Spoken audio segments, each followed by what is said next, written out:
Hi everyone, thanks for tuning in. My name is Saskia Fairfull. I'm one of the industry consultants for design and creative technology at Torrens University. Joining us today is Marcus Crook. He's the co-founder and creative director at Homey Clothing. Thanks for joining us, man. Thanks for having us, Saskia. Looking forward to having a chat. Yeah, well, we're geared up for a pretty big conversation. But let's start with finding a little bit about you. Do you want to talk us through Homey and how it was started? Yeah, sure.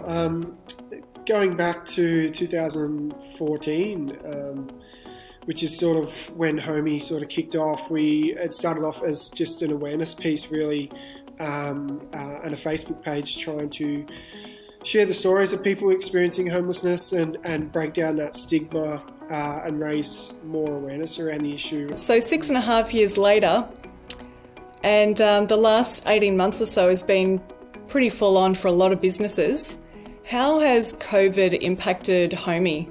Yeah, it's obviously impacted everyone quite significantly, and especially people experiencing homelessness. It was us as a business, we came out of it okay. I think it really put a halt on our programs that had to shift to online, and the young people were able to do their Certificate 3 in retail operations still throughout the period. And as a business, we weren't too badly affected, given that a lot of people were looking for comfy clothing to wear around the house, which worked in our favour. But if we were a suit business or if we were in formal wear, it would have been a completely different story. It's a good point of bringing up who else was impacted in apparel and fashion during COVID.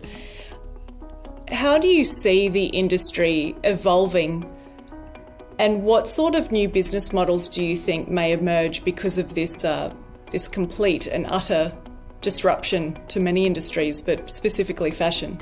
Yeah, totally. I think it really has kicked a lot of people into gear, both personally, just in the way you shop, and like everyone's turned a bit inward due to being forced to do so, I think, while being at home.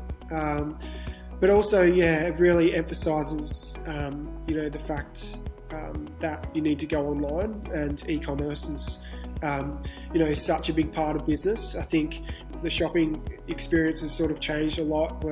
People are expecting it to arrive at their door within days. So I feel like if you're not sort of already in that space, this was probably a big wake-up call for businesses to really kick that into gear. Interesting point, because I certainly saw a lot of businesses myself start that experience themselves, especially just in click and collect. There really was a gap in the way that businesses worked with some solutions in creating that convenience when we couldn't go in store. So you're absolutely on the money, where businesses had to adapt very quickly. Following on from that, the Australian Fashion Council shared a report earlier this year on some statistics across the industry. How do you think this will continue to shape fashion for the next 5 to 10 years? Going to the Australian Fashion Council's report, it was really interesting and some really encouraging signs in there in terms of employment. The retail industry is a huge employer of people and young people, and that's why we have set up our Pathway Alliance program, because retail is the biggest employer of young people, and in terms of homelessness, young people are the biggest demographic. There's 38% of homelessness is people under 25. So that's where we have sort of found that we can marry the two up and bring retail opportunities to young people, experiencing homelessness or hardship. And we feel like retail is such a great place to, start off your career. Most people either started in retail or hospitality, and it's such a good place to learn those soft skills like confidence, build up self-esteem, and engage with people in a retail setting. What was also inspiring about the report was the emphasis on the digital space and also sustainability. And I think if you're not sort of looking at those two areas of your business, you'll probably get left behind. They are a huge part of our industry moving forward, and they're going to open up a lot of jobs, and especially sustainability at the moment, working on current textile waste issues, and supply chain management is huge, and it's really trickling down from the top brands as well, which is good. They're starting to make some moves in this sort of area. Okay, so let's get a little bit deeper into this part of the conversation.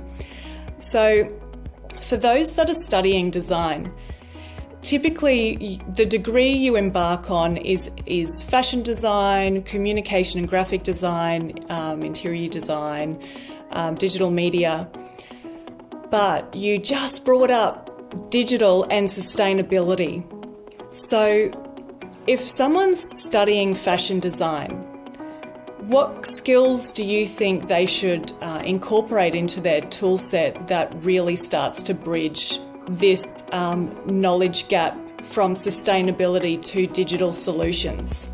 Yeah, well, I think it's just going to be a growing, part of the fashion landscape, and there's going to be more and more opportunities in this space moving forward, and if you can arm yourself with those skills and look at courses, or dive into more information around this sort of area in this space, you're going to equip yourself with skills that are going to be highly desirable to any brand moving forward. You're really proving to a lot of people out there that you can have a successful and desirable streetwear apparel brand that is based on for-purpose initiatives. For-purpose business will grow so much, in the next 5-10 years.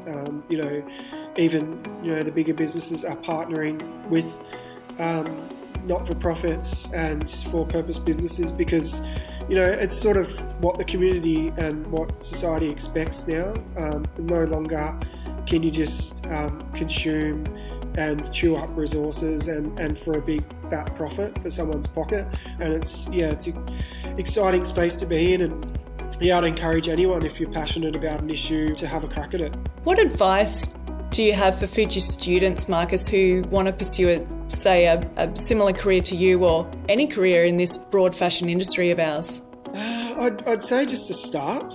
We didn't know sort of what we were doing when we first started. We got given this space in Melbourne Central at a discounted rate, and we had no fixtures and fittings, we had no clothing, we had no idea, and we just had a crack at it, and we pulled on all our networks, we pulled on all our resources we had, and made it happen. And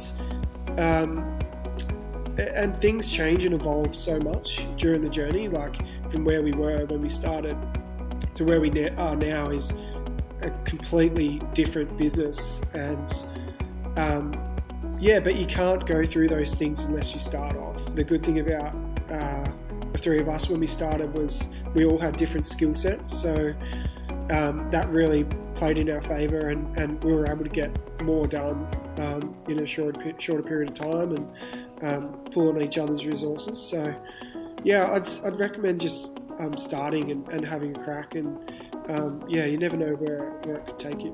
Homie participated in our work integrated learning program. Can you tell us a little bit about that process and how important you think it is having this kind of experience under students' belt before they enter the workforce? Yeah, of course. We had such a good time participating in that program, and to give you guys give the students a brief about some challenges that we had in the business, and for the students to go away and come up with solutions, and also provide creative, whether it's content, assets, ideas for the website. That sort of stuff is really really valuable to a small social enterprise like us. Yeah, really encourage students to get involved, and we've used a lot of the content that was produced last year across our social channels, our EDM. One of the girls produced a visual merchandising concept that we use in our shop windows.